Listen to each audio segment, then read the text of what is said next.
le feu de l'esprit. Je pèse mes mots, je dis, nous allons demander le feu de l'esprit. Alléluia. Oh, Yahweh. Le feu dont je suis en train de parler ici est différent du feu physique. Le feu dont je suis en train de parler ici est différent, mes bien-aimés. Je pèse bien mes mots, je dis, avec le feu que vous connaissez physiquement. Le feu dont je parle, le feu là peut parler. Le feu dont je parle dans la Bible, il a des pieds, il peut marcher. Le feu dont je parle dans la Bible, il peut localiser la base de ta souffrance et le consumer. Le feu dont je parle, si toi tu ne connais pas là où les réunions ont eu lieu contre ta vie, contre ta famille, contre ta destinée, le feu là connaît le lieu et il peut aller là-bas, libérer ta bénédiction en prison, libérer peut-être ton âme qui est incarcérée ou l'âme de tes enfants. Moïse a vu ce feu dans un buisson qui est en train de parler, le feu. Moïse était en train de paître les troupeaux. Derrière lui, il entendra une voix. Quand il va retourner la voix dont il avait entendu pour regarder qui est en train de lui appeler, Moïse il va voir le feu dans un buisson. Il n'a pas vu une image quelconque, il a vu le feu. Et le feu était en train de parler avec lui. Dans Psaume chapitre 84, verset 12, la Bible dit: l'Éternel notre Dieu est un feu. Et c'est par le feu qu'il exerce son jugement contre les actions des mondes des ténèbres. Voilà pourquoi dans Acte 2, ce que je suis en train de dire ici, je suis en train de t'amener quelque part pour bien prier. Dans Acte 2, le feu là que Moïse avait vu, dans Exode 2, sur un arbre, en train de se converser avec lui, le même effet était descendu et se posait sur la tête de tous les 120 personnes qui étaient dans la chambre haute. Ce n'était plus sur un arbre, mais c'était maintenant sur des personnes. Qu'est-ce que je vais nous dire ici pour que nous puissions bien prier? Je suis en train de nous dire que l'activité du Saint-Esprit passe par le feu. Tu dois demander au feu de consumer toutes les actions des mondes des ténèbres dans ta vie. Il y a des semences diaboliques que l'ennemi a semées dans nos vies. La maladie, c'est une mauvaise semence, surtout des maladies incurables. Ce sont des mauvaises semences. La stérilité, c'est une mauvaise semence. Les blocages, c'est une semence satanique. Alors la Bible dit, toute plante, toute semence que le Père n'a pas sémée sera déracinée, jetée au feu. Quand tu es en train d'invoquer, ici j'aimerais que tu puisses faire la prière d'invocation. Parce que dans la Bible, il y a prière et invocation. Tu dois invoquer le feu, localiser la source de ta souffrance.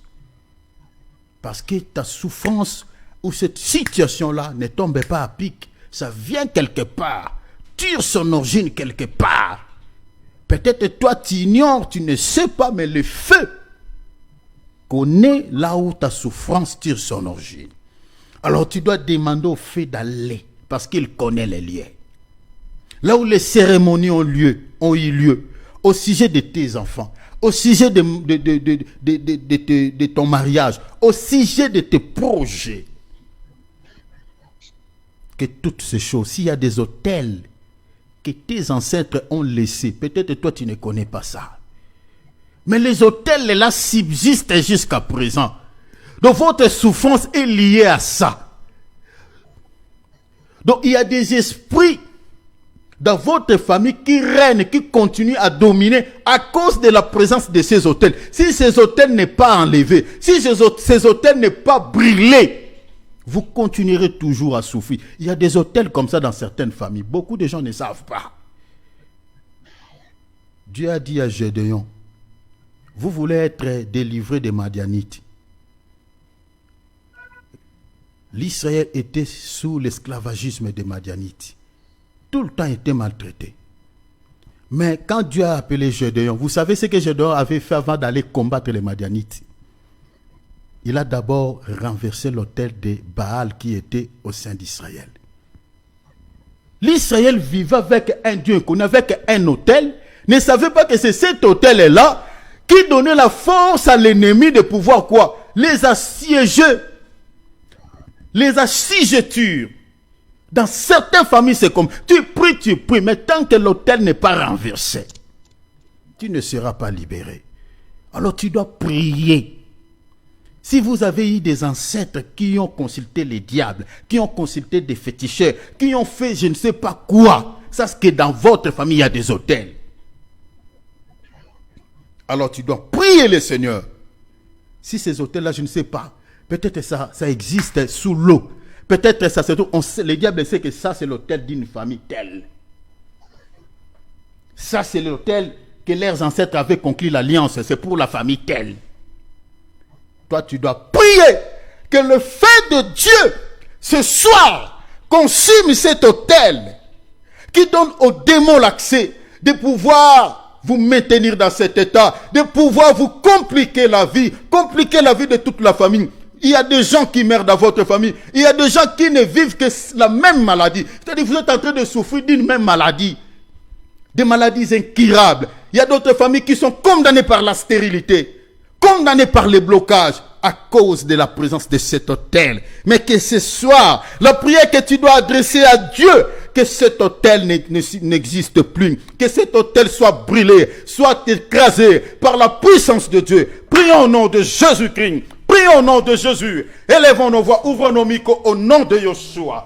Père, je sais que je suis issu des ancêtres, Père, qui ont conclu des alliances. Délivre nos enfants des possessions démoniaques. Seigneur, touche-nous, Seigneur Jésus. Touche-nous, Papa. Touche nos familles, Seigneur. Nous sommes en train de pleurer, Seigneur. Touche-nous, Seigneur. Mes frères et sœurs, Jésus-Christ. Touche leurs enfants, oh Papa. Mes bien-aimés, oh Seigneur Jésus. Touche leur santé, oh. La main visible, oh Seigneur, la main de Dieu, la main du Père, la main puissante, oh, qui peut toucher sans douleur, qui peut guérir sans cicatrice, qui peut toucher sans douleur, qui peut guérir sans cicatrice. Nous voulons être sauvés, Seigneur. Nous voulons être affranchis.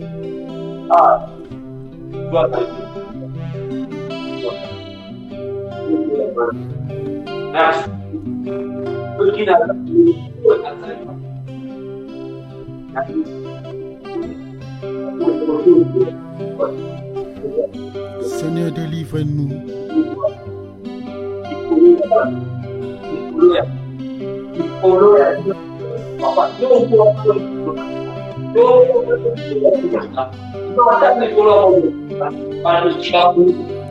Délivre-nous, Seigneur. Baba, je sais pas pour La main visible, la main du Père, la main de Dieu, la main visible qui peut toucher sans douleur, qui peut guérir sans cicatrice, la main visible qui peut toucher sans douleur, la main visible qui peut guérir sans cicatrice, la main visible qui peut toucher sans douleur, la main visible qui peut toucher sans douleur.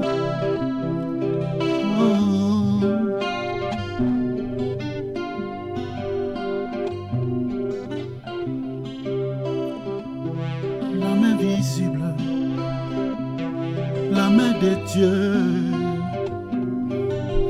la main du Père, la main visible, la main du Père qui peut toucher sans douleur, la main visible qui peut toucher sans douleur. Nous voulons être sauvés, nous voulons être affranchis, nous voulons être guéris, nous voulons être sauvés. Touche nos problèmes, Papa, touche nos familles, touche nos enfants, Seigneur, touche nos projets, Papa. La main du Père, nous avons besoin de ta main. La main du Père, nous avons besoin de ta main. Étends ta droite ce soir, touche chacun de nous. S'il te plaît, Papa, touche nos enfants. Nos enfants sont troublés par des démons. Seigneur, s'il te plaît, notre Père, touche-nous, Seigneur. Touche nos santé. Nous voulons être guéris, Papa. S'il te plaît, notre Père. Alléluia. Alléluia. Alléluia. Alléluia. Mettons nos micros en mode silencieux, s'il vous plaît. Gloire à Dieu. Merci. Nous sommes en train de continuer sur le même thème. Que chacun de nous examine sa vie chrétienne. La parole de Dieu, mes bien-aimés, c'est comme de l'eau. C'est pour nous laver, c'est pour nous nettoyer de toute saleté. Celui qui écoute la parole de Dieu sa vie ne peut pas rester la même. C'est-à-dire qu'il faut qu'il y ait le changement entre sa vie, son ancienne vie et sa nouvelle vie en Christ. Parce que la parole de Dieu se ressemble à l'eau. C'est-à-dire, une fois entré dans cette douche, quand tu sortiras, tu ne sortiras plus pas la même personne. C'est-à-dire, les gens t'avaient vu avant d'entrer dans la douche, tu étais sale, mais une fois entré dedans, quand tu sors, les gens te verront que tu es maintenant propre. C'est-à-dire, une personne qui était dans le monde, les gens te voyaient dans une vie de saleté, dans tout ce qui est du monde. Mais une fois tu es entré dans cette eau que nous sommes en train d'expliquer, Christ ou la parole, les gens qui te voyaient autrefois sale te verront maintenant que tu es devenu propre. Réellement, tu es en Christ. Donc, si tu es en Christ, ta vie doit être changée. Voilà pourquoi l'Écriture dit, si quelqu'un est en Christ, il est une nouvelle création. Les choses anciennes sont passées. Alors, le but de cet examen est que nous voulons que nos vies soient propres. Parce qu'il y a de l'intérêt quand nous sommes propres, comme notre Dieu aussi est propre, il va t'accueillir. C'est comme tu as reçu l'invitation dans une fête. Dans ta conscience, tu sais que je suis invité dans une fête. Je dois assister à une fête. Tout ça parce que j'ai reçu l'invitation. Tu n'iras pas dans cette fête sale. Tu vas te laver. Tu dois mettre des beaux habits. Et puis tu dois te rendre dans cette fête. Mais si tu pars dans cette fête, peut-être avec des habits sales, ou tu pars dans cette fête, tu n'es pas propre, saleté. Malgré que tu as l'invitation, je ne pense pas que ceux qui se tiennent à la porte vont t'accueillir. Vont te dire, mais tu viens vraiment dans la fête, vraiment comme ça. Tu as l'invitation, mais vraiment, ça va inquiéter même les gens qui sont à la porte. Nous avons tous reçu l'invitation pour pouvoir aller au ciel. Le Seigneur nous invite tous. Mais nous devons se préparer. Nous devons avoir une vie propre, se laver. Nous devons mettre des beaux habits. Ici, je parle des bonnes œuvres. Les habits ici, c'est les œuvres. L'eau, c'est la parole. C'est-à-dire, nous allons se rendre, répondre à cette invitation, mais être aussi propre avec des beaux habits, c'est-à-dire de bonnes œuvres. Mais cela ne se limite pas là. Même étant sur cette terre ici, telle que nous sommes là sur la terre, quand on se présente devant Dieu dans la prière, tu dois être aussi propre. Tu dois aussi avoir de beaux habits. Parce qu'il faut comprendre que dans la prière, on répond aussi à l'invitation. On se présente devant Dieu pour pouvoir répondre parce que c'est Dieu qui nous invite à prier. C'est lui. Il veut nous voir chaque jour dans sa présence. Il dit prier ne point se relâcher. En d'autres termes, je veux vous voir tous les jours dans ma présence.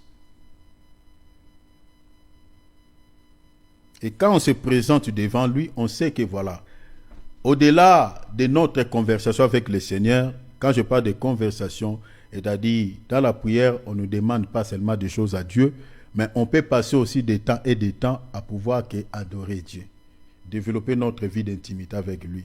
Malheureusement, aujourd'hui, quand on prie, on demande tellement de choses à Dieu.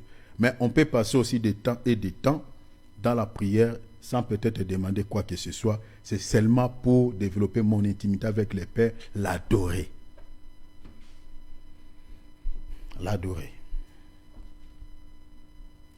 Et dans l'adoration, on peut aussi demander les choses. Mais il faut être propre.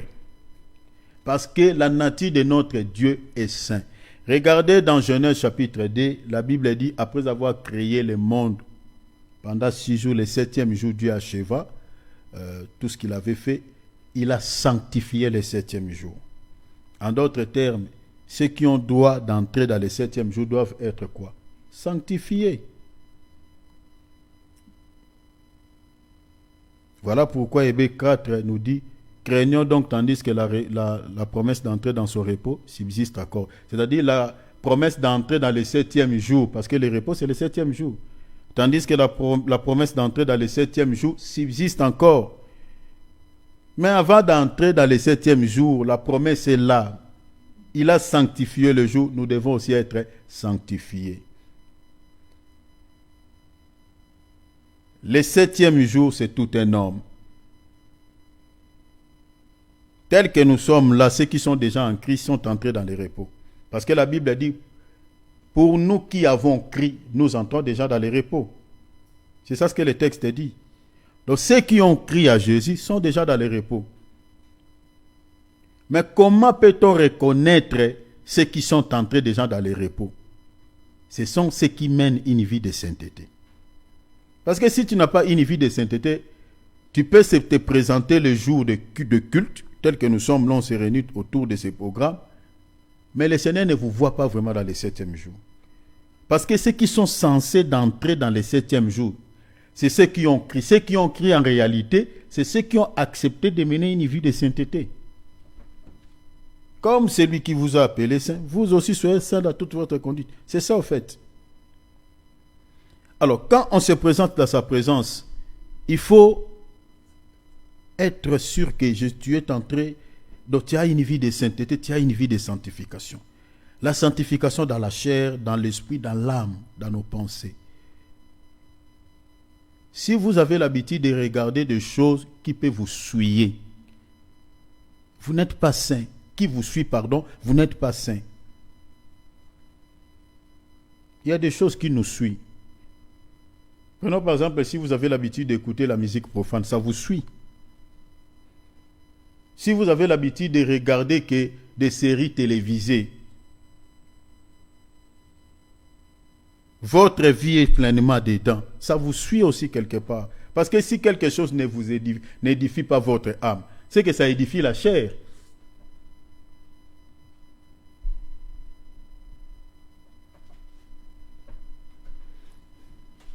C'est ça au fait.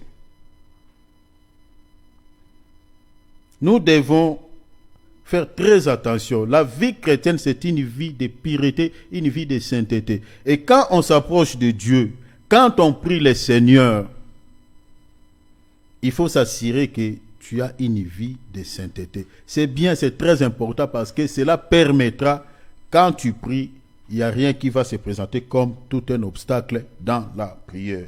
Je suis en train de parler de la convoitise. J'avais parlé ici que la convoitise, c'est une femme qui peut concevoir et donner naissance à un enfant. Souffrez avec le langage que j'utilise ici. J'utilise un langage purement spirituel. Donc c'est comme une femme qui peut concevoir, qui peut tomber enceinte et enfanter, donner la naissance. Alors, la naissance que donne la convoitise n'est rien d'autre que le péché, selon la Bible. Donc, en fait, la convoitise est la mère de tous les péchés, comme j'avais dit, de tous les péchés que nous connaissons dans ce monde. Alors, j'avais dit tantôt que une prière ou une demande adressée à Dieu, si un chrétien se présente devant Dieu pour demander une chose quelconque, si cette demande-là est accompagnée avec l'esprit de la convoitise derrière, en réalité, selon la Bible, vous n'êtes entré, donc c'est-à-dire vous ne priez pas au fait. C'est ça ce que la Bible dit. Jacques dit vous priez et vous demandez et vous ne recevez pas. Attends, j'aimerais lire les textes pour ne pas fabriquer d'autres choses ici. Regardez Jacques chapitre 4, on va lire les versets 3. Il dit, vous n'avez pas parce que vous ne demandez pas. Vous voyez? Donc vous n'avez pas parce que vous ne demandez pas. Mais dans le verset 2, il dit, vous convoitez et vous n'avez pas. Vous convoitez et vous n'avez pas, vous n'avez pas plutôt, et vous enviez et vous jalousez et vous ne pouvez obtenir, vous combattez et vous faites la guerre. Vous n'avez pas parce que vous ne demandez pas. Donc, en réalité, une personne qui vit dans la convoitise, en quelque sorte, c'est-à-dire quand tu lui pries, le Seigneur, à cause de la convoitise, il ne voit pas quelqu'un en train de prier. C'est ça, au fait, la pensée de l'apôtre Jacques ici. Il ne voit pas quelqu'un en train de prier. Qu'est-ce qui est en train de mettre une barrière? La convoitise. C'est ça ce qui est en train de mettre toute une barrière. C'est la convoitise qui est en train de bloquer. C'est-à-dire, si vous êtes en train... Je parlais de la convoitise ici parce que la convoitise à l'intérieur, il y a l'envie. Parce que la majorité de nos demandes, c'est toujours peut-être parce que tu as vu l'autre. Comme j'avais dit, tu as vu l'autre, voilà, Dieu peut-être a décanté un domaine quelconque dans sa vie, parce que voilà, il est béni dans ce domaine, parce que voilà, et toi aussi, tu commences à avoir envie de pouvoir posséder la chose et tu viens demander à Dieu.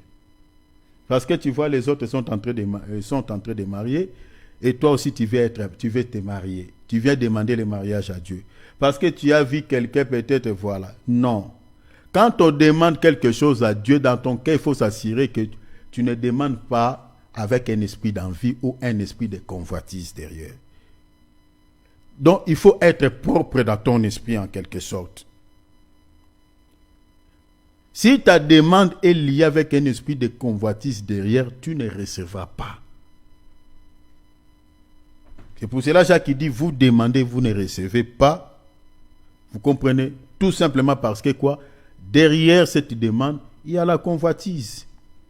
Alors la convoitise est un grand péché parce que la convoitise est la mère de tous les péchés. J'avais dit tantôt que c'est une mauvaise racine qu'il faut, mes bien-aimés, absolument éradiquer de nos cœurs. Parce que la convoitise, mes bien-aimés, a détruit, je peux dire que cette sémence, mauvaise sémence, a créé pas mal de troubles dans ce monde. Toutes les guerres que nous avons, mes bien-aimés, c'est à cause de la convoitise. Ce qui se passe entre la Russie et l'Ukraine, c'est à cause de cela. Les gens sont assis confortablement dans leur pays. Il y a un pays qui convoite une terre qui appartient aux autres. Et du coup, il commence à dire, si vous ne me donnez pas cette terre, je vais vous combattre. Et comme c'est un petit peuple, voilà, les peuples sont dispersés dans la nature. Donc, ça fait même mal. Il y a des enfants qui sont portés disparus, les parents qui se sont séparés. Il y a d'autres qui sont morts. Si vous allez en Asie, n'en parlons même pas. Regardez la situation de la Syrie. Regardez la situation. C'est-à-dire, surtout les pays qui ont les richesses, comme mon pays, là où je suis sorti, la RDC. Plus de 10 millions de morts. À cause de quoi? À cause de la richesse qui est dans ces pays. On est à la convoitise. D'autres pays convoitent cette richesse. Et à cause de cela, on est en train de livrer des guerres, créer beaucoup de soucis. Et le peuple là sont en train de souffrir à cause de quoi? De la richesse. Parce que d'autres pays les convoitent. La convoitise est la source de tout péché. De tout péché. Ça pourrit des relations. L'autre, il a vu, parce qu'il a vu l'autre est en train d'avancer. Ils étaient amis et il commence à convoiter son ami. Donc lui, il voulait qu'il reste. Mais la convoitise. Je vous avais raconté ici une fille américaine qui avait jeté de l'acide brut sur l'autre parce qu'elle était belle, parce qu'elle était admirée aux hommes. Elle convoitait sa beauté. Mais qu'est-ce qu'elle pouvait faire? La convoitise, mauvaise racine. Ça brise des couples mariés. Une femme veut vivre comme l'autre femme. L'autre femme, là, son mari a peut-être des moyens. Et son mari n'a pas assez de moyens. Mais la femme est en train d'imposer à son mari de vivre comme l'autre. Parce qu'elle a vu l'autre femme, elle est comme ça. Elle vit tout ça, la convoitise. Elle est en train de gâter les mariages. Dans plusieurs couples, il n'y a plus l'harmonie à cause de la convoitise. Les hommes n'en parlons pas.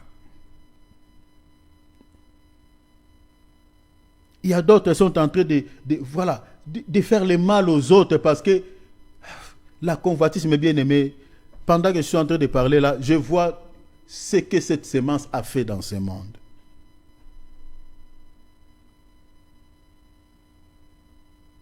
La jalousie est née suite à cette sémence. La jalousie, elle donne naissance à la jalousie. Elle crée la jalousie, elle crée de la haine, elle crée tout ce que vous connaissez, l'animosité, elle crée tout ça.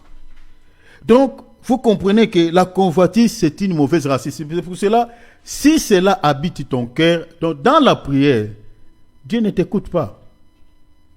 Si tu as ça, c'est un obstacle. Il faut vraiment regarder dans ton cœur.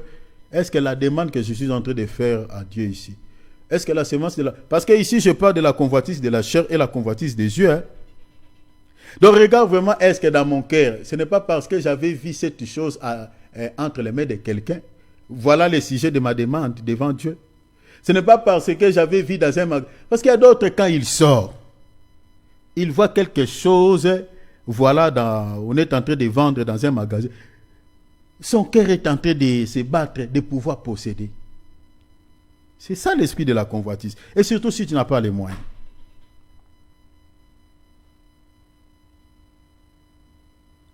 Quand tu veux toujours vivre comme les autres, c'est ça l'esprit de la convoitise. Tu ne veux pas vivre selon toi.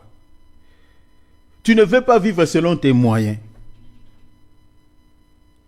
Toi, tes regards, c'est toujours braqué sur la vie. C'est ça la convoitise.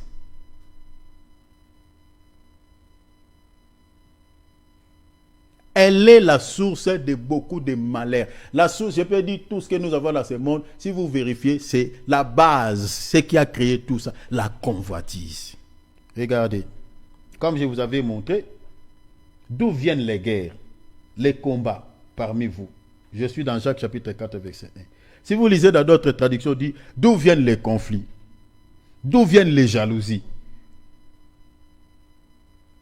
On dit quoi parmi vous? N'est-ce pas vos pensions? Vous voyez? Qui combattent dans vos membres. Vous convoitez, verset 2. Vous jalousez. Vous n'avez pas, vous enviez.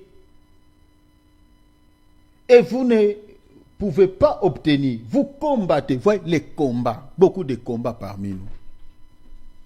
La convoitise. La convoitise.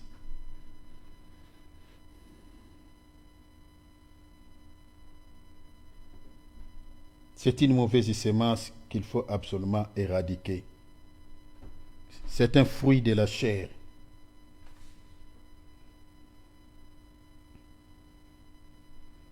Nous allons lire un passage. Il faut comprendre que j'aimerais ici nous expliquer la convoitise selon la Bible. En fait, c'est quoi pour que nous comprenions. Lisons quand même Éphésiens.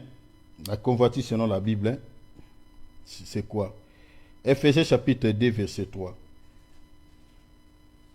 Nous tous aussi, nous étions de leur nombre, et nous vivions autrefois selon les convoitises de notre chair, accomplissant les volontés de la chair et de nos pensées. Et nous étions par nature des enfants de colère comme les autres. Donc vous comprenez ici, selon l'apôtre Paul, la convoitise, c'est le fait d'accomplir les volontés de la chair. C'est ça ce qu'il a dit ici. Donc c'est le fait d'accomplir quoi? La volonté de la chair et de ses pensées. C'est ça la convoitise. Donc quand ta chair te pousse à aimer des choses de la chair, à aimer les choses de ce monde, quand tes pensées sont en train de te dicter toujours ou de te pousser vers les choses du monde, c'est ça la convoitise. C'est d'accomplir la volonté de la chair et de ses pensées. Je réitère pour que vous compreniez. Si vous êtes toujours animé par les désirs de la chair et que votre chair vous pousse toujours aux choses de ce monde, vous attache toujours aux choses de ce monde, ou soit vos pensées, tes pensées tournent tout autour toujours des choses de ce monde, c'est-à-dire que vous êtes animé par l'esprit de la convoitise. Et il faut prier le Seigneur qui vous délivre de cela. Nous tous aussi, nous étions de leur nombre. Vous voyez, de leur nombre. Nous vivions autrefois selon les convoitises de notre chair. Il dit quoi? Accomplissant, vous voyez ça? Les volontés au pluriel, les volontés de la chair et de nos pensées. Donc, le fait d'accomplir la volonté ou les volontés de la chair et de nos pensées, c'est ça ce que l'apôtre ici explique comme étant la convoitise de la chair.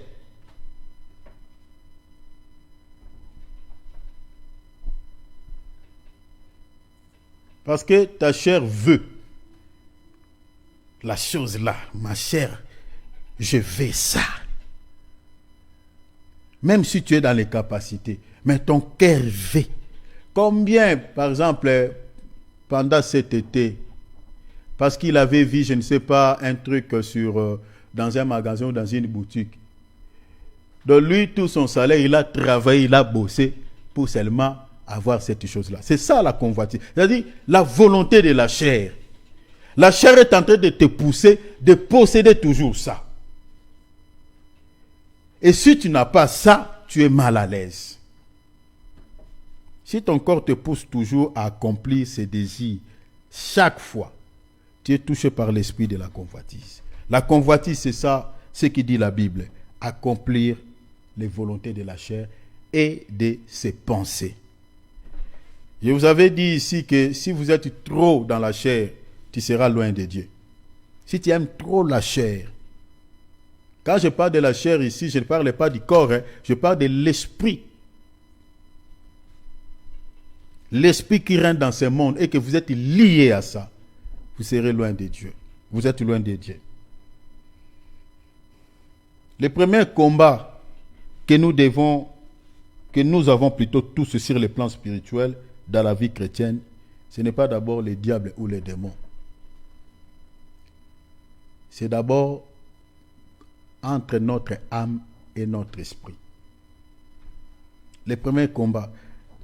Quand nous combattons les diables et les démons, ça c'est bien bon. Mais nous oublions des fois de prier aussi, de livrer une lutte contre, mes bien-aimés, la convoitise de la chair. C'est bien bon de combattre les diables, mais nous avons un combat au-dedans de nous, entre la chair et l'esprit. Ton esprit veut prier, mais ta chair veut quoi? Regarder les séries télévisées. Je connais un frère, il peut rester du matin jusqu'à ce qu'il va dormir. Il ne regarde que les séries télévisées. Épisode après épisode. Il ne se fatigue pas. Et cet esprit en Europe, ici, c'est un esprit, il y a des géants qui sont derrière ça. Donc quand vous voyez, les gens sont restés calmes dans votre quartier. Vous pensez qu'ils sont en train de dormir. Non, ils ne dorment pas, ils sont sur leur canapé, en train de regarder des séries télévisées. Beaucoup de gens... Parce qu'il faut comprendre que dans chaque pays, dans chaque ville, dans chaque contrée, il y a des géants qui règnent dans un domaine donné.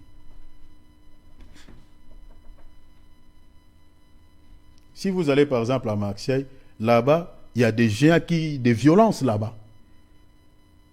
Si vous priez le Seigneur, vous allez voir qu'il y a des géants. La violence là ne vient pas comme ça. Si vous allez dans l'autre quartier là-bas, je ne sais pas, vers la rue de Berne, là-bas, si vous plantez l'église, il faut être fort dans la prière. Parce que vous trouverez des sœurs là-bas, ils sont toutes unies. Et là-bas, vous avez affaire à des sirènes des eaux. Et si vous n'êtes pas fort, vous chuterez. Il y a des fois qui vont commencer à faire des chutes là-bas. Parce qu'il y a des sirènes des eaux. Les esprits là sont là-bas dans ces quartiers. Il y a des esprits de contrées.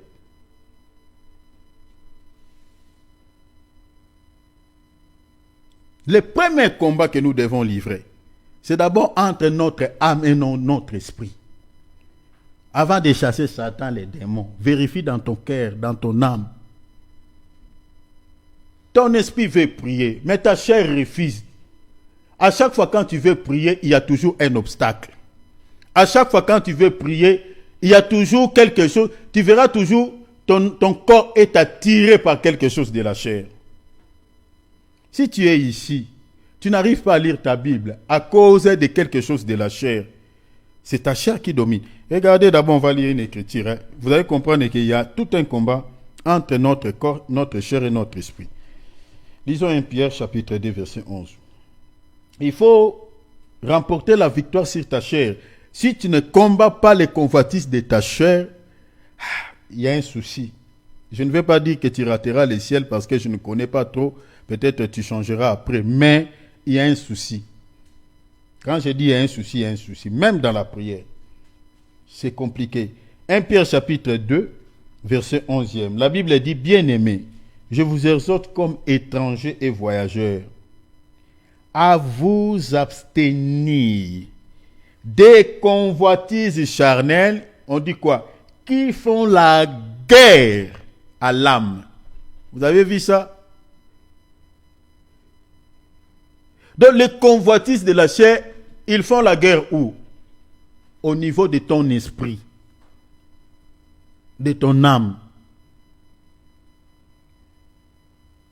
C'est la raison pour laquelle vous allez voir qu'il y a un programme de jeûne. Le jour où on va jeûner, le programme de jeûne, toi tu vas sentir vraiment faim. Tu sens vraiment faim. Il y a plusieurs raisons qui viennent, même si tu ne sens pas faim, mais il y a plusieurs raisons qui montent dans la tête. Ah, je ne vais pas jeûner. Dernièrement, j'étais malade. je suis encore, il y a les effets des médicaments dans mon corps.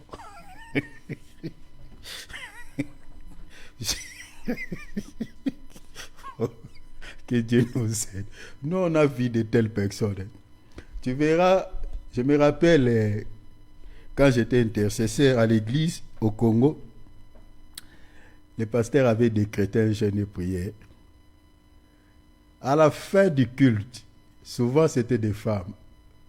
Il y avait aussi quelques frères qui venaient. Ah, papa, moi, je suis en train de faire le cure de la malaria. Je ne sais pas, papa, on va faire comment? Est-ce que moi je peux manger, mais vous assister à la prière? Le pasteur dit, ah, bon, vous savez que si tu es malade, tu es en train de prendre les médicaments, forcément tu ne peux pas. Surtout si tu prends des médicaments forts. Ouais. Maintenant, ce qui me faisait beaucoup rire, il y a d'autres qui venaient, papa, moi j'ai les problèmes de tension, il y a d'autres, moi j'ai les problèmes d'estomac. Donc vous allez voir qu'il y a plusieurs raisons. On dit maintenant, les pasteurs, je dis, mais il a dit ça à Lingala, mais bino nyonso, vous avez un problème de santé, alors tu enchaînes, c'est-à-dire à Lingala traduction. Il dit, mais vous tous, vous avez des problèmes de santé, alors on annule le programme.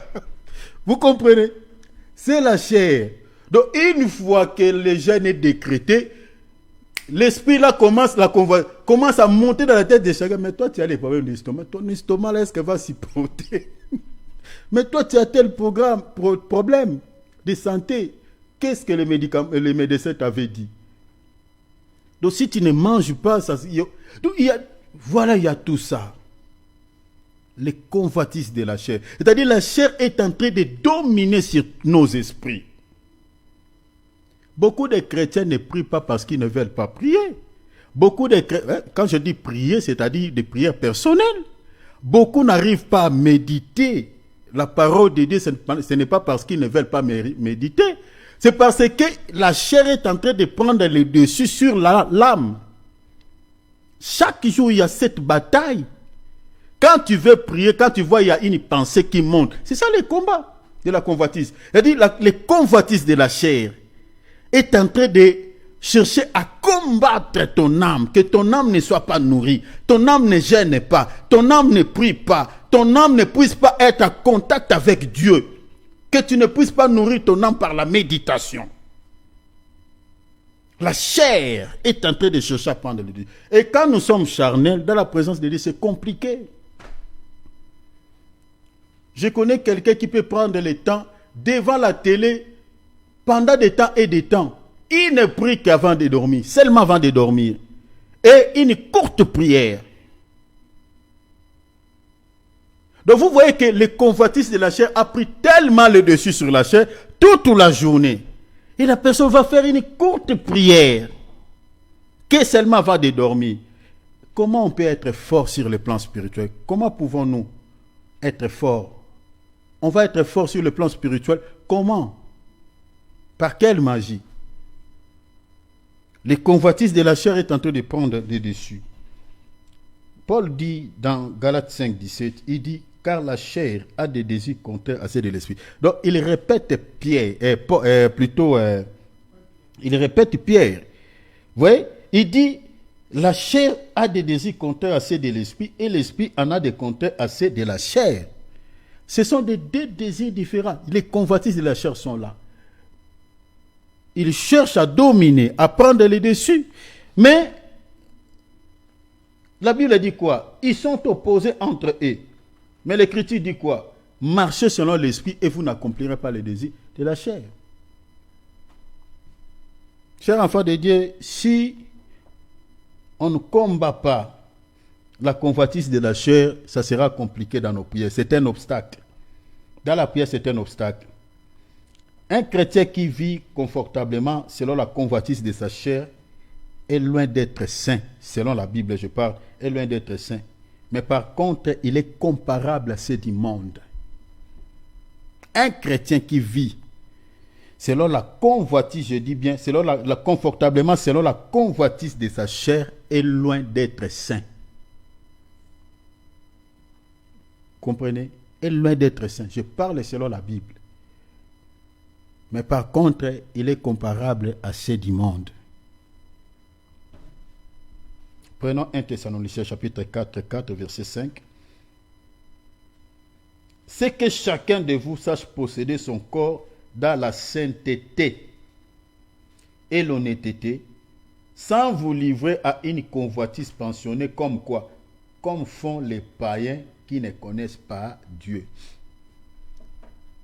Donc la sainteté nous est demandée. C'est-à-dire quand on ne vit pas dans une vie de sainteté, c'est qu'on est quoi? On est dans la convoitise de la chair. C'est-à-dire quand on vit confortablement, selon les convoitises de la chair, selon la Bible, on est loin de la sainteté. On n'a pas une vie de sainteté, on n'a pas une vie de sanctification. On est charnel, on est impur en quelque sorte devant le Seigneur. Parce que la convoitise, c'est un péché. Ça va te rendre tout le temps impur. On est semblable aux païens. Et c'est un souci. Et au moment où nous sommes en train de parler, il y a beaucoup de chrétiens qui sont dedans. Il y a des chrétiens qui vivent pleinement la grâce de Dieu pour les salis de leurs âmes. Mais d'autres, par contre, profitent de cette grâce pour vivre quoi? Selon le monde. Beaucoup de chrétiens profitent de la grâce de Dieu, vivent pleinement la grâce de Dieu pour l'intérêt quoi? Pour l'intérêt de leurs salis. Mais d'autres profitent de la grâce de Dieu quoi? Pour pouvoir quoi? Pour vivre selon le monde. Qu'est-ce que je veux dire par là? Si vous lisez bien la Bible, la grâce de Dieu nous enseigne à se renoncer aux convoitises charnelles. Nous aimons parler, nous sommes au temps de la grâce. Nous sommes au temps de la grâce. Mais la grâce dont nous parlons, la grâce dont la Bible parle, ce n'est pas les blabla que les gens disent, nous sommes au temps de la grâce, nous sommes au temps de la grâce. Non. La grâce dont la Bible parle, c'est-à-dire, c'est de se renoncer. Celui qui est entré vraiment dans la grâce, qui vit pleinement la grâce et qui veut sauver son âme. Selon cette dispensation de grâce, il doit se renoncer à toute forme de convoitise. Mais si tu vis confortablement dans la convoitise de la chair, pour toi, la grâce est encore loin. La dispensation de la grâce, tu ne le connais pas. Regarde ce qu'il dit la Bible. Tite chapitre 2, verset 11 à 12. Car la grâce de Dieu, source des salis pour tous les hommes, a été manifestée. La Bible dit, elle nous enseigne quoi? À renoncer à l'impiété et aux convoitises mondaines et à vivre dans le siècle présent selon la sagesse et la justice et la piété. Donc vous voyez que la grâce, la notion de la grâce ici, c'est tout un enseignant qui nous enseigne à faire quoi? À se renoncer, vous comprenez, aux convoitises charnelles. Mais dans la partie A, la Bible dit, cette grâce de Dieu est une source de salut pour tous les hommes. Et pour nous plutôt, vous comprenez, elle est plutôt une source de salut pour nos âmes. Vous comprenez cela? Et cette grâce nous aide à se renoncer aux convoitises charnelles. Chers enfants de Dieu, si vous êtes vraiment dans la dispensation de la grâce et que vous viviez la grâce de Dieu, vous devez se renoncer aux convoitises charnelles. C'est important.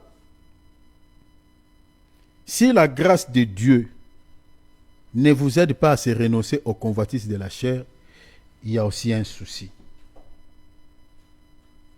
Il y a un souci.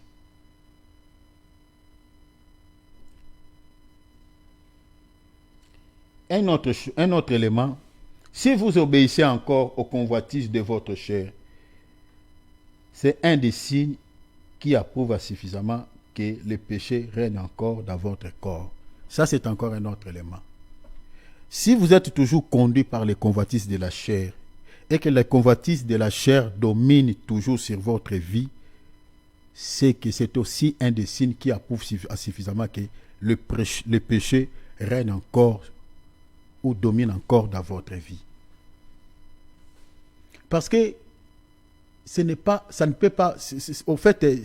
normal que tu es un enfant de Dieu, tu as reçu Jésus dans ta vie comme Seigneur et Sauveur, mais tu as une vie charnelle, complètement charnelle. Tu vis selon les convoitises du monde. Ce n'est pas possible. Donc c'est que le péché règne encore sur ton corps. C'est la Bible, c'est ça ce que la Bible dit. Regardez ce que la Bible dit. Regardez. Romains chapitre 6, verset 12. Que le péché ne règne donc point dans votre corps mortel et n'obéissez point à ses convoitises. Donc c'est-à-dire, si vous obéissez aux convoitises de votre corps ou convoitises charnelles, c'est que le péché règne sur votre corps. C'est ça en fait la pensée de l'apôtre Paul ici. Mais si vous n'obéissez pas aux convoitises charnelles, aux convoitises qui est en train de combattre votre âme, vous n'obéissez pas à ces pensions, vous ne vous soumettez pas à ces injonctions, à ce qu'il est en train de vous dire de faire, là vous avez le dessus sur le péché. Mais si vous obéissez à cela, donc par contre, donc c'est que le péché règne encore dans votre corps. C'est ça, c'est ce que l'apôtre veut nous dire ici. Donc les chrétiens qui se laissent traîner par les convoitises de la chair, le péché prend le dessus sur eux et le péché règne encore sur leur corps. Et là, dans la prière, il y a un souci. Un vrai chrétien, selon la Bible, est celui qui a crucifié sa chair et ses convoitises. Je parle d'un chrétien authentique. Et celui qui a crucifié la chair et ses convoitises. Selon la Bible, Galates 5, 24, ceux qui sont en Jésus-Christ ont crucifié quoi? La chair avec ses passions et ses désirs. La Bible dit ceux qui sont en Christ. En d'autres termes, un chrétien authentique. La Bible a dit ceux qui sont en Christ ont crucifié. Maintenant, toi, tu es en Christ ou pas?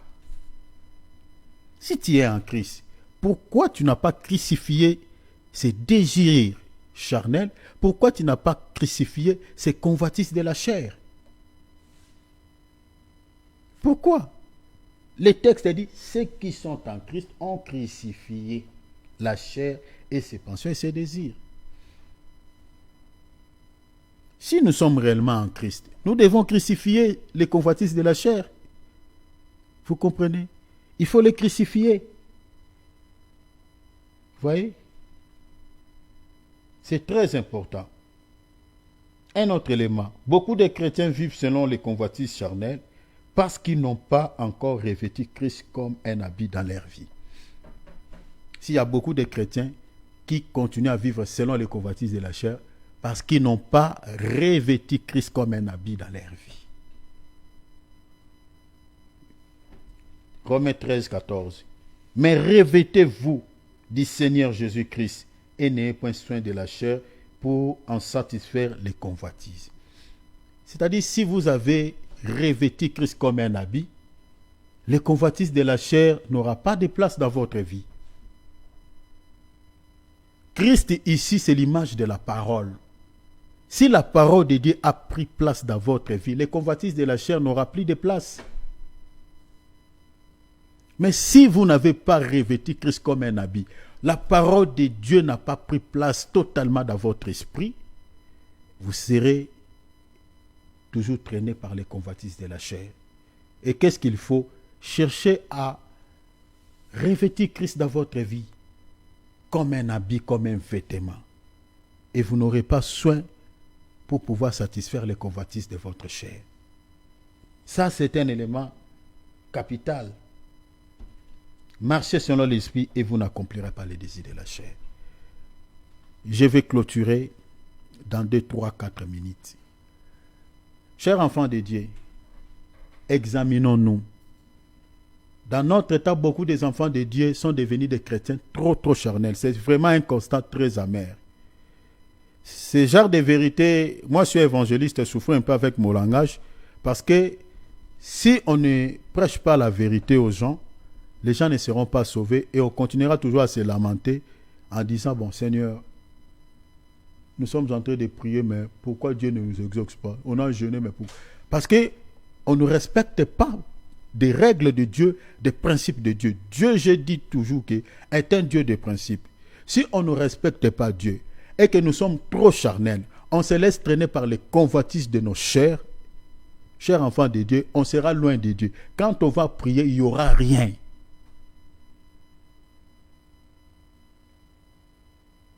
Surtout dans notre temps, beaucoup de chrétiens aiment le monde comme pas possible. Comme pas possible. Ça m'étonne quand je vois des chrétiens prendre de la bière, prendre de l'alcool. Il y a d'autres chrétiens qui ont des maîtresses à gauche, qui ont des maîtresses à droite, mais sont mariés. Des chrétiens qui vivent confortablement dans la masturbation. Des chrétiens qui vivent confortablement dans... Voilà. Vous voyez que vraiment le monde, totalement le monde. Surtout en été ici, n'en parlons pas. N'en parlons pas. Il y a des chrétiens qui ne viennent plus dans les réunions parce que voilà, c'est l'été. C'est l'été. L'été veut dire quoi? Quand il y a l'été, voilà, donc on met une pause avec la prière, on met une pause avec Dieu. Donc je vais reprendre mon Dieu seulement en hiver ou en automne. Convoitise. Faisons attention, chers enfants de Dieu. Faisons attention. Dieu n'est pas dans la chair. La Bible a dit l'affection de la chair, c'est la mort. L'affection de l'esprit, c'est la vie. C'est la vie. Ne vous conformez pas au siècle présent. Nous, les enfants de Dieu, nous sommes différents avec ceux du monde. Nous sommes différents.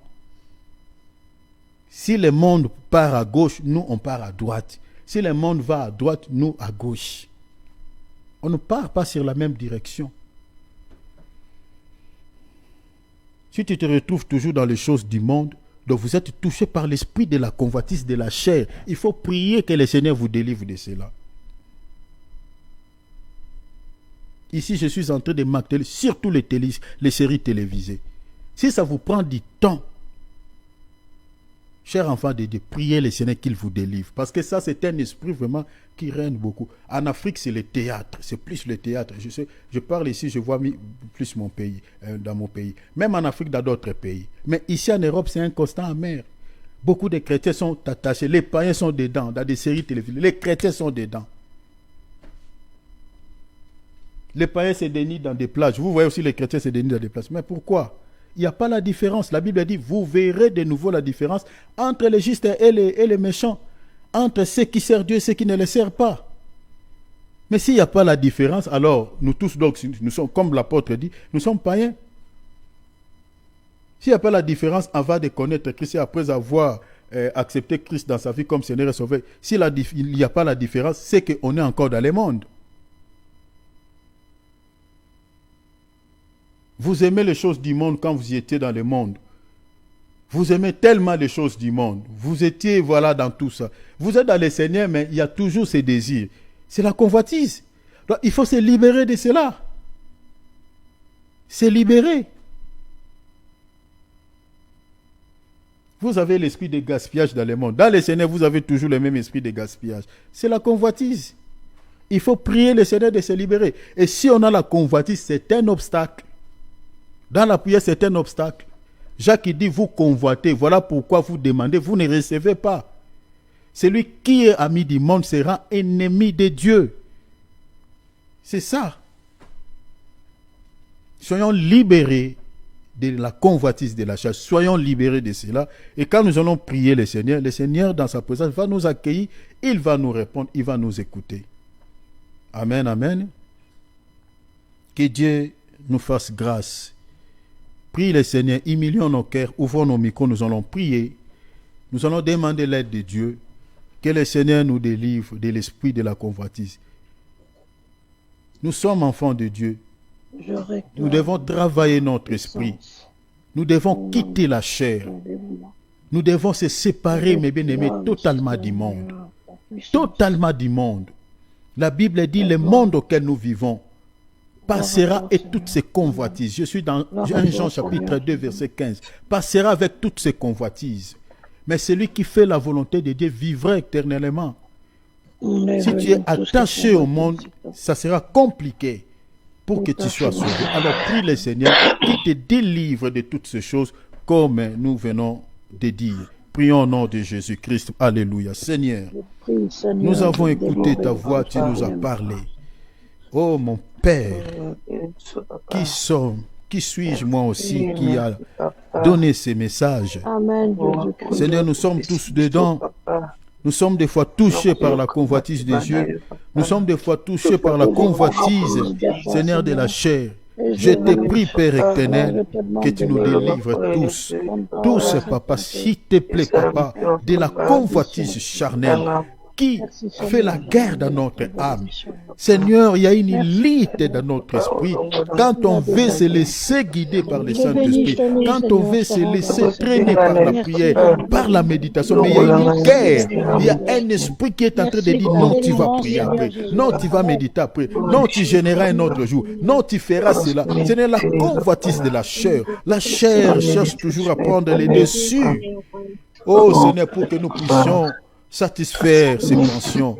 Oh Seigneur, laisse qu'au travers de ces messages, que nos vies soient libérées, que nos âmes soient libérées de la convoitise de la chair, que nous soyons dégagés, que nous soyons relâchés de ces fruits de la chair. Au nom de Jésus, au nom de Jésus.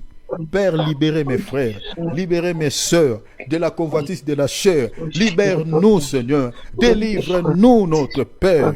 Au nom précieux de Jésus, au nom précieux de Jésus, délivre-nous de la convoitise de la chair. Délivre-nous, Père éternel. Oh, Riamabo Sotokoroche. Seigneur, je te prie. Seigneur, je te prie. Aidez mon frère. Aidez ma sœur. Seigneur, qui est touché par ces fruits de la chair. Qui est touché, Seigneur, par ces fruits de la chair. La convoitise de la chair est en train de prendre la place totalement dans nos vies, dans nos pensées. Seigneur, on se laisse tout le temps dans la chair, tout le temps. Seigneur, on ne travaille pas notre âme, on ne travaille pas notre esprit, on ne travaille pas notre vie spirituelle. Nous avons toujours des raisons s'il s'agit des choses de l'esprit. Mais Seigneur, quant à la chair, Seigneur, on laisse faire. Seigneur, non, nous voulons être guidés par ton esprit. Nous voulons se laisser, Seigneur, être dirigés parce que tu as dit ceux qui sont conduits par l'Esprit de Dieu sont fils de Dieu. Aidez-nous, Seigneur, à être conduits par ton esprit, à être dirigés par ton esprit. Que ta grâce se repose sur nos vies, sur nous. Délivre-nous, s'il te plaît, Père. Que nous soyons des hommes et des femmes de prière, ceux qui aiment la spiritualité, ceux qui aiment les choses de l'esprit. Comme tu as dit dans la parole, affectionnez-vous aux choses d'en haut et non à celles qui sont sur la terre. Oh Père, que ta grâce, dans le nom de Jésus. Restons calmes et je vais prier. Mon âme te bénit, Père. J'ai fait ma part. Je te prie que ce message, Seigneur, puisse apporter les fruits dans nos vies. Seigneur, aidez-nous, Seigneur, à se libérer de la convoitise de la chair, à ne pas, Seigneur, pouvoir accomplir ces pensions, ces désirs dans nos vies, mais qu'on se laisse être guidé par ton esprit. Donne-nous la force de vaincre cette mauvaise sémence. Donne-nous la capacité de surmonter ces désirs, de surmonter ces passés, ces pensées. Au nom de Jésus-Christ, je bénis ton peuple, guéris ceux qui sont malades, accorde la solution aux problèmes de chacun de nous. Au nom de Jésus, Père, j'empêche toute attaque de l'ennemi dans nos vies, dans la vie de ta fille, de ton fils, dans nos familles, toute surprise désagréable. Père, je les renverse au nom de Jésus-Christ. Couvre-nous par l'ombre de ta main puissante. Protège nos vies, protège nos chairs, protège, Seigneur, nos enfants, nos époux, nos épouses, protège nos parents, nos frères et sœurs de la chair. Seigneur, protège nos vies, protège-nous. On n'attend rien de la part de l'ennemi. Nous ne sommes pas, Seigneur, ses enfants. Nous t'appartenons, tu es notre Père. Seigneur, s'il te plaît, nous voulons que tu sois le seul qui nous rend visite. Que l'ennemi ne nous visite pas, ne visite pas non plus nos familles. Au nom de Jésus-Christ, nous les repoussons loin de nos vies, loin de nos projets, loin de tout ce qui est à nous. Au nom de Jésus-Christ, Père, Que ta grâce abonde, abonde dans nos vies, abonde sur nous, abonde sur nos enfants, abonde, Seigneur. Nous croyons que, Seigneur, avant la fin de cette année, nous allons te témoigner. Sois béni. Donne-nous la force de continuer à te servir. Au nom précieux du Seigneur Jésus, que nous avons ainsi prié. Amen. Acclamons le Seigneur. Amen. Que le nom du Seigneur soit béni. Dieu vous bénisse, chers enfants de Dieu. Voilà, on arrive à la fin. Alléluia. Ouvrons nos Merci, micros, Seigneur. saluons-nous les uns les autres. Samedi, on sera Salut là. à tous. Nous avons un programme de jeûne et prière de 2 jours. Donc, on le commence déjà là. Donc, voilà, si vous avez des requêtes, vous pouvez nous faire parvenir par des textos. Donc, nous allons descendre vendredi soir. Alléluia. Hein? Vendredi soir, frère. Donc, merci, frère David. Donc, vendredi soir, nous allons descendre. Donc, nous avons un programme de jeûne et prière de 2 jours. Donc, on commence aujourd'hui. C'est mercredi. Ah, on commence demain. Jeudi à 20h, merci, frère David. Donc, jeudi à 20h, donc on finit samedi à 20h. Voilà, c'est ça. Si vous voulez se joindre à nous via ce programme, vous pouvez aussi le faire même de loin, soit vous pouvez nous appeler, on peut fixer des heures de prière. Donc, soit vous avez un sujet, vous pouvez nous envoyer. Donc, nous sommes en train de chercher de Dieu, on le cherche. La Bible a dit, il est le rémunérateur de ceux qui le cherchent. Donc, par des jeûnes et prières. Alors, saluons-nous, donc, à samedi par la grâce de Dieu, si Christ ne revient pas. Saluons-nous, s'il vous plaît, Maman Bernadette, Maman Pauline, Maman Nicole, Dieu vous bénisse. Amen. Mes mamans, Soyez tous bénis. Soyez tous Merci bénis en Patrick, Jésus-Christ. Dieu te bénisse Patrick. Soyez tous bénis en Yeshua. Bisous à tous. Merci beaucoup Patrick, merci beaucoup. Merci à toi aussi. L'homme de Dieu Alex, sois béni. Amen. Sois béni, l'homme de Dieu. Nicole, Voilà. Babette, Amen. Soyez tous bénis. Soyez Maman beaucoup Brigitte, bénis mon tous, amour, mes sois frères et béni. sœurs. Michael, sois béni. Genovin, mes vous garde enfants, je suis profondément. soyez bénis. Maman Jolie, Amen. Dieu te bénisse. Mon frère Philippe, Dieu te Amen. bénisse. Tous qui nous suivent en direct Amen. de nos différentes plateformes, Zoom, plutôt Facebook, YouTube. Voilà, Dieu vous bénisse au nom de Jésus-Christ. Saluons-nous, saluons-nous. On se Soyez sépare par bénis ici. aussi, le Saluons-nous. serviteur. Soyons bénis à tous. Soyez tous bénis. Merci Seigneur. Soyez Merci tous bénis. Nicole, merci Maman Pauline, merci Monsieur Rapi, merci Thierry, merci Cyril, Merci à tous. Bonne nuit. merci ma Bilounette, bonne nuit. Maman Bilounette, bonne nuit. Bonne nuit, bonne nuit, mon cœur. Bonne nuit à tous, Oui, bisous, bonne nuit à bisous. tous, soyez tous bénis. Amen. Amen, amen. J'espère que Brigitte va mieux. Amen. Oui, ça va par la grâce de Dieu, Maman Babette. Merci. Merci, amen, amen.